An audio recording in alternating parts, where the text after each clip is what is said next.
Selamat datang di Kota Batam. Saya nggak pernah dikomplain, saya dikomplain. Yang nggak pernah saya dimarahin orang, sekarang saya dimarahin orang.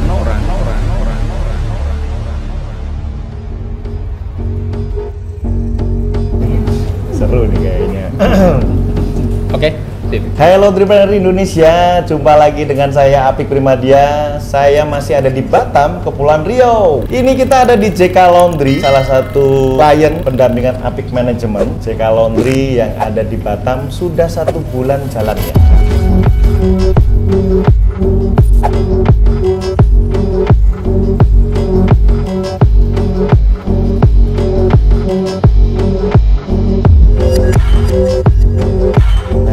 Ketemu dengan owner-ownernya. Silahkan perkenalkan diri Pak Rahman dan Bu Mimi. Terima kasih Mas Apik sudah menyempatkan diri dengan kesibukan yang luar biasa. Ini suatu kehormatan bagi kami sudah dikunjungi sama Ketua Umum Asosiasi Laundry Indonesia, Mas Apik. Kebetulan hari ini menyempatkan diri untuk berkunjung ke outlet kami. Ini istri saya, Mimi Dayati, saya sendiri Abdurrahman. Kebetulan kami untuk laundry ini sudah buka berjalan 1 bulan. 1 bulan. 1 bulan berjalan, artinya pendampingan dari manajemen Apik Laundry kami jalankan sesuai dengan apa yang sudah diterapkan ke kami. Artinya masih banyak kekurangan, namun kami tetap berproses. Yes. Assalamualaikum warahmatullahi wabarakatuh. Selamat sore, Bapak Apik, Ketua Umum Asosiasi Laundry se-Indonesia ya. Alhamdulillah suatu kehormatan dikunjungi langsung oleh Bapak Ketua Umum di outlet kami yang baru seumur jagung, baru 1 bulan. Saya Mimi Hidayati, istri dari Pak Rahman, pemilik pengelolaan JK Laundry yang dibawa asuhan Bapak Ketua Umum langsung ini yang mengasuh kita JK Laundry hingga jalan sampai sekarang ini. Siap. Ya. Terima kasih Pak Rahman dan Bu Mimi untuk pembukaannya. Bahwa beliau berdua ini pernah mengontak kita. Kita nggak pernah ketemu. Kontak Pak Rahman. Kontak Mas Apik, saya mau buka laundry. Ya Pak. Lokasi di mana Pak dan sebagainya, ini dan sebagainya. Iya cepet banget prosesnya dan sebagainya. Berhasillah ini dibuka ya Bu ya. JK Laundry yang keren banget. Kita lihat tampilannya ini.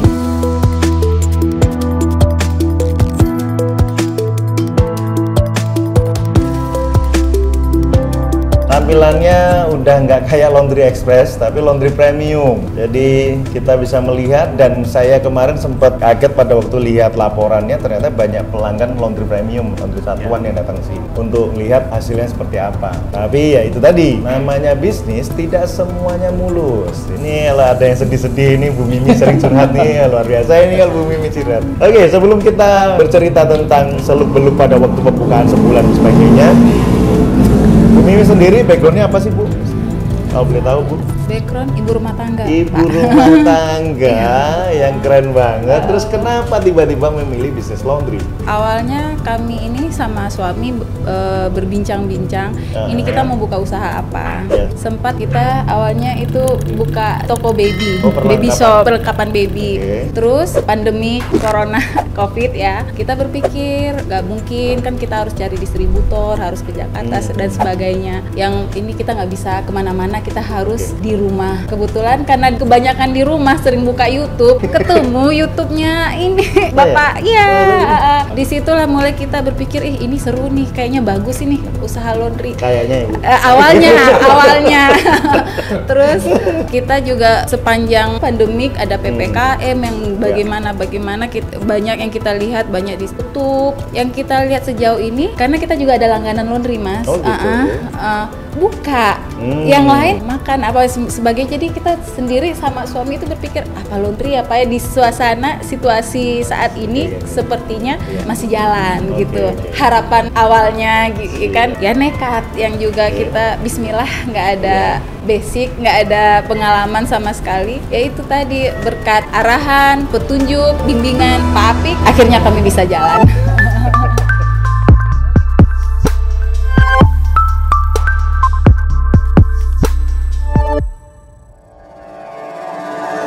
Saya manggilnya Mas Apik. Oh, siap.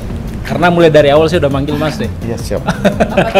Flashback lagi ke belakang, betul yang dikatakan istri. Pertama ini kita ngobrol, diskusi, kira-kira kita usaha apa Pak bagusnya. Udah kita simpulkan baby shop. Baby shop. Baby shop. Pertimbangannya apa dulu? Orang itu melahirkan terus, Mas. Orang bikin anak terus. Iya kan? Orang melahirkan terus, ada anak terus, artinya berjalan terus nih. Dan modelnya kayak gitu-gitu aja. Ya. Dalam perjalanannya diskusi lagi. Nggak sengaja, Mas, saya pagi itu habis olahraga, saya buka YouTube. Saya lihatlah laundry terus muncul nih.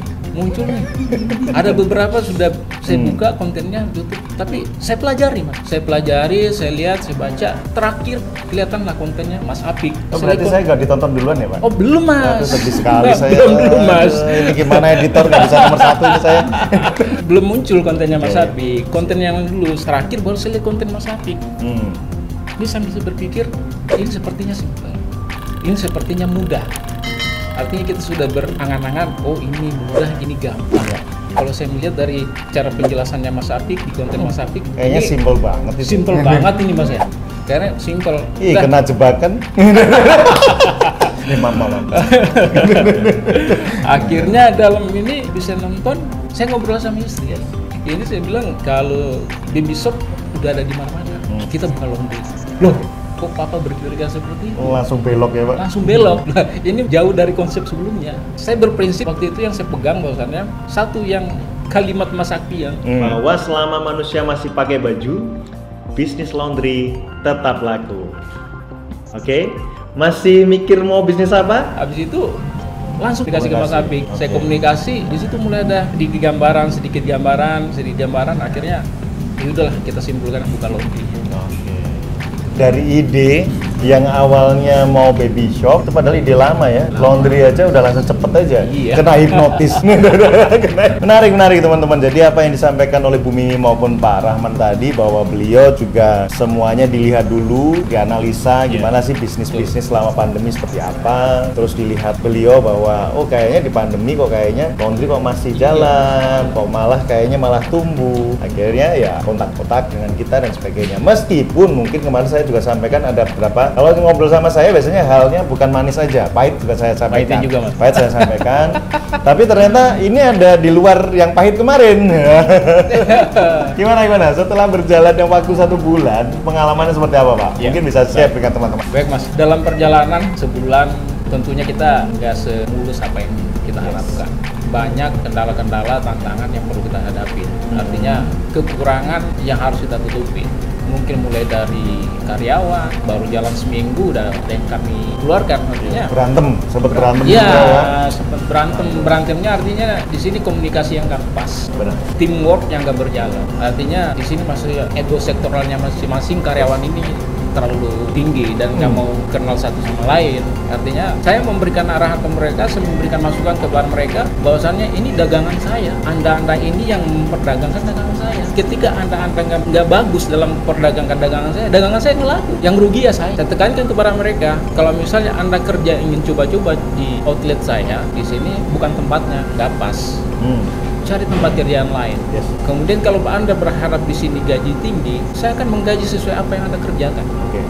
Tapi ketika mungkin dagangan saya ini nggak laku, Anda coba-coba di tempat dagangan saya nggak tahu. Silakan Anda cari kerjaan lain, dan itu terjadi, Mas. Artinya seminggu berjalan ternyata udah ada yang kami keluarkan. Sekali keluarkan mungkin 4 orang, Mas. Langsung 4, Mas, nggak tanggung-tanggung. Artinya kita harus mengambil keputusan. Yes, kita harus tegas, karena ketika kita mungkin nggak tegas dengan masalah urusan di dalam, saya rasa nggak bakalan berjalan yang lancar. Karena saya berdagang ini, Mas. Dagang saya didagang sama orang lain gitu loh. Malah ada yang resign, Mas. Silakan. Artinya ya saya tidak akan putus dengan masalah kendala-kendala seperti karyawan apa semua, nggak bakalan berhenti sampai di situ. Di sinilah kami belajar, sama istri pun kami diskusikan bahwasannya tidak semua berjalan mulus. Tidak semua berjalan sesuai dengan apa yang kita impikan, apa yang kita harapkan. Namun semua ada kendala, ada tantangan, dan itu kita harus hadapi, kita harus siap. Gitu, Mas. Siap.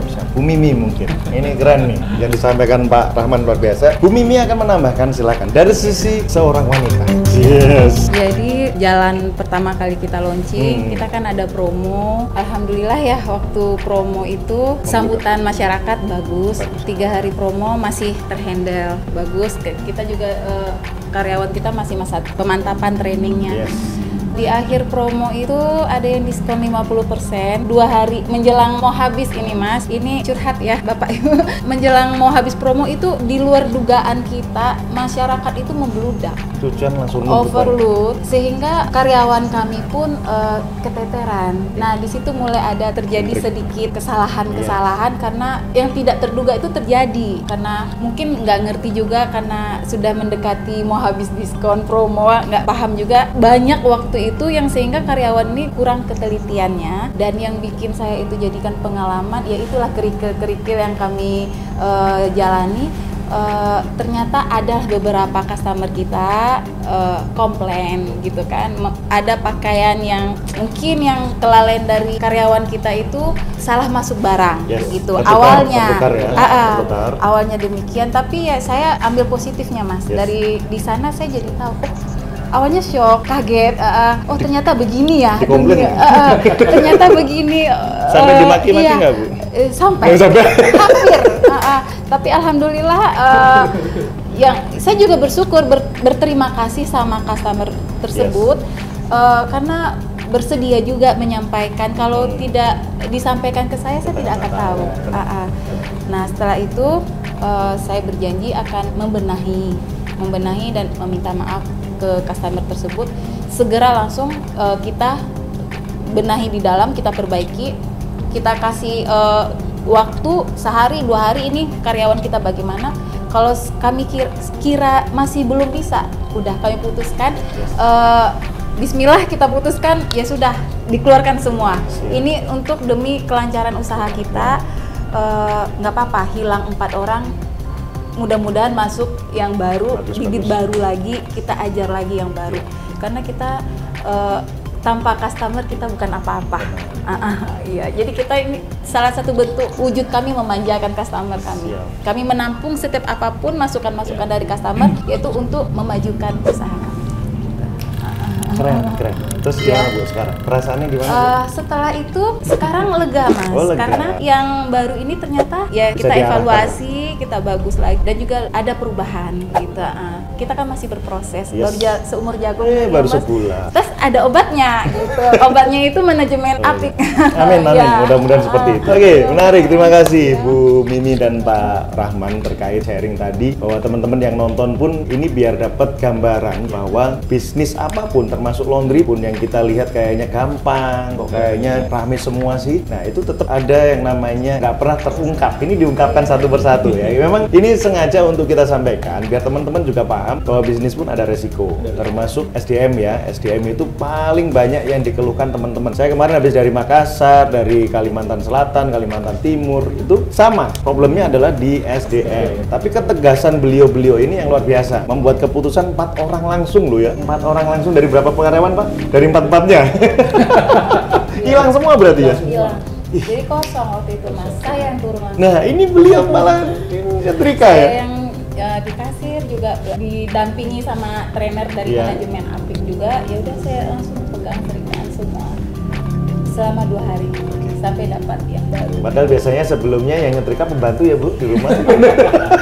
Ini demi memanjakan customer kita aja kalau dia. Jadi yang utama beliau juga udah paham bahwa yang utama itu adalah pelanggan. Dimanapun juga kita membuka bisnis ini untuk siapa sih? Untuk pelanggan. Kita digaji pun oleh pelanggan. Jadi yang menggaji bukan kita, tapi pelanggan. Jadi kita salurannya aja. Kita cuma sebagai media penyambung ya Bu ya. Media penyambung. Jadi kita dengan karyawan pun, saya sempat menyampaikan tadi bahwa pendekatan juga harus baik dengan teman-teman. Tapi kalau memang tidak bisa dididik, nggak bisa diarahkan, ya sudah memang bukan nggak cocok ini dengan kita. Kita harus cari yang lain dan sebagainya. Itu semuanya juga ngalamin. Tapi beliau sangat tegas dalam membuat keputusan untuk apa? Untuk kelangsungan bersama, kelangsungan JK Laundry dan pelayanan kepada pelanggan. Karena dalam 1 bulan ini kita lihat sebenarnya omsetnya juga nggak jelek-jelek amat, tapi menurut kita memang bagus. Menurut kita dengan stat yang seperti ini tadi pun pelanggan masih bisa terlayani dengan baik, dan sekarang timnya baru semua ya Bu berarti?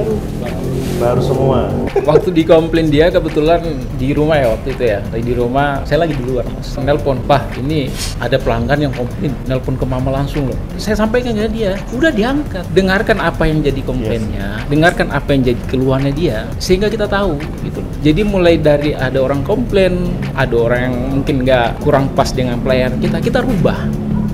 Artinya jangan kita akhirnya merasa, waduh ini kok saya yang selama ini nggak pernah dikomplain, tiba-tiba dikomplain orang ya. Dia bilang berarti nggak usah diangkat ya?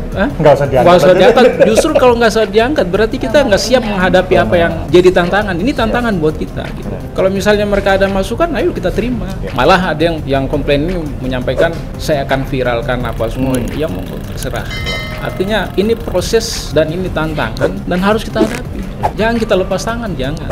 Ini kita harus hadapi. Ini jangan jadikan suatu kendala yang membuat kita akhirnya, waduh ternyata kayak gini bisnis laundry. Yang saya nggak pernah dikomplain, saya dikomplain. Yang nggak pernah saya dimarahin orang, sekarang saya dimarahin orang. Udah nggak apa-apa, nggak masalah. Kita hadapin, saya bilang. Ini melatih mental kita, kepribadian kita, biar kita ternyata bisnis ini kayak gini loh. Ternyata nggak mudah, ternyata waduh ini ternyata kayak gini, udah hadapin. Kalau kita nggak hadapin, nggak bisa, berarti kita mental kita nggak bisa untuk menghadapi hal-hal seperti ini. Jadi apapun kondisinya, kita siap untuk menghadapi. Mungkin bisa jadi ada cacian, bisa jadi. Bisa jadi ada yang lain-lain, bisa jadi. Mungkin bisa jadi dari cacian, bisa jadi pujian nanti. Ya, artinya kita berproses untuk arah ke sana, Mas. Makanya saya dorong terus dia, motivasi dia terus, hadapin, Bang. Kenapa enggak? Kita hadapin, kenapa enggak? Kan itu, kan kita mau maju. Benar. Semua tuh jatuh bangun ya udah. Prosesnya arahnya kita maju, ya udah. Itu harapannya. Siap. Oke, keren. Segala sesuatu hadapin, teman-teman. Segala sesuatu dihadapin. Segala sesuatu dihadapin. Segala sesuatu dihadapin. Ada masalah, ini ada problem seperti ini, ada komplain dihadapin ya Bu Mimi. Keren banget. Dan sekarang Bu Mimi akhirnya paham cara menghandle komplain itu seperti apa. Dan memang seharusnya memang ada eskalasi prosedur. Kalau di kita sudah ada struktur organisasi, ada eskalasinya dari frontliner kasir ke tim leader misalnya kalau ada manajer ke manajer baru ke owner. Jadi nggak langsung ke owner, tapi owner tetap harus tahu nih prosesnya. Tapi nggak apa-apa, ini sambil belajar aja, kita sambil membentuk yang namanya struktur organisasi yang baku, yang formal, yang punya standar. Jadi pelanggan pun menyampaikan sesuatu dari si pegawai bisa tersampaikan ke owner. Kadang biasanya pelanggan komplain ke atau ngasih masukan ke pegawai tapi nggak tersampaikan ke owner, akhirnya kita nggak ada perubahan, kita tidak ada perbaikan. Nah ini kan ya paling tidak ini sebagai pembelajaran bersama bahwa dalam pelayanan memang seperti ini. Kita bagus pun aja orang komplain. Iya, kita bagus kayak gimana pun itu masih dicari kesalahan, masih komplain. Apalagi kita salah, wis seneng banget itu pelanggan komplainnya. Tapi saya pribadi lebih seneng dikomplain langsung, Bu. Dibanding dia nggak komplain, tiba-tiba besok nggak datang lagi. Iya, mending dia komplain, akhirnya kita paham, oh ternyata seperti ini dan sebagainya. Entah itu beliau siapa dan sebagainya, saya tetap menghargai pelanggan bahwa komplain ini sebagai pengingat saya, ya saya harus perbaiki diri. Suatu saat orang ini seperti Pak Rahman tadi, dari cacian jadi pujian. Wah keren. JK Laundry akhirnya menjadi image yang bagus di dalam pelayanan. Karena laundry itu ada pelayanan, Bu, jasa. Jadi pelayanan. Akhirnya terkenalnya JK Laundry karena pelayanannya bagus. Komplain apapun diterima, Bu. Diterima. Jadi tadi kita sudah berbicara tentang suka duka membangun bisnis ini, dan tapi tetap beliau tetap optimis untuk membangun bisnis laundry yang bisa melayani yang lebih baik lagi ya. Seperti itu. Ada yang mau disampaikan lagi Bapak Ibu? Ada yang unik dari bisnis ini JK Laundry, mungkin ada yang disampaikan atau mungkin mau kasih masukan buat saya dan manajemen? Boleh disampaikan. Harapannya sih Mas, artinya pendampingan ataupun JK Laundry memakai manajemen Apik ini saya rasa cukup baik dalam hal pendampingan maupun semua arahan-arahan, masukan-masukan yang sangat penting buat kami JK Laundry. Otomatis harapan kami ke depannya mungkin JK Laundry lebih baik lagi, khususnya dalam pelayanan, Mas. Ya, kami mengutamakan pelayanan. Artinya ketika pelayanan kita udah bagus, ketika servis kita udah bagus, mungkin soalnya customer akan datang dengan sendirinya. Prinsipnya kami JK Laundry sendiri menerapkan 3S, Mas. Senyum, sapa, salam, Mas. Senyum, sapa, salam. Ya, itu 3S, Mas. Senyum, sapa, salam. Artinya otomatis pelayanan kita harus bagus. Ya. Harus tersenyum ya, Pak? Iya, pelanggan datang kita senyum, Mas. Kalau nggak senyum, suruh pulang, Pak. Wah, suruh kan gitu. Pelanggan datang, kita senyum, kita sapa, kita salam dia, kan gitu, Mas. Ya, mudah-mudahan JK Laundry ke depannya otomatis dengan di bawah naungan manajemen Apik Laundry, harapan kita ya lebih bagus dan mudah-mudahan bisa buka cabang lagi, Mas. Amin. Kita support. Amin. Kameramennya langsung amin ya robbal alamin. Itu sih, Mas. Ya, baik, terima kasih atas waktunya Pak Rahman dan Bu Mimi. Sekali lagi terima kasih. Semoga JK Laundry semakin sukses, semakin baik dalam melayani pelanggan dan masyarakat sekitarnya. Timnya juga solid, jadi semakin banyak tim yang solid dan ini biar nggak pusing sendiri ya. Iya, sip. Terima kasih teman-teman yang sudah nonton video kita sharing-sharing hari ini. Bagaimana membangun bisnis yang ini baru 1 bulan, omsetnya sih udah oke ya. Namun itu tadi perbaikan di dalam pelayanan, kualitas hasil dan sebagainya itu penting, perlu ditingkatkan lagi, kita evaluasi lagi. Dan beliau sangat terbuka untuk masukan-masukan dari kita maupun dari pelanggan. Yang mudah-mudahan lebih baik lagi dan teman-teman juga mudah-mudahan dapat inspirasi dari sharing hari ini. Oke? Terima kasih teman-teman atas waktunya. Saya Apik Primadia undur diri. Kami undur diri dari CK Laundry. Bye-bye. Terima kasih.